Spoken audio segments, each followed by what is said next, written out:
Klaseng flower to. Itong buto niya. Ayan ang buto niya. Itong bulaklak niya.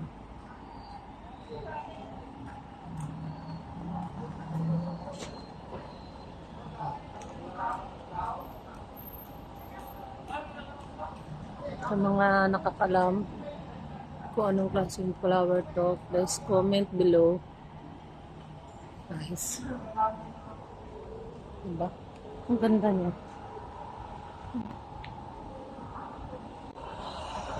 May buto siya. Diba?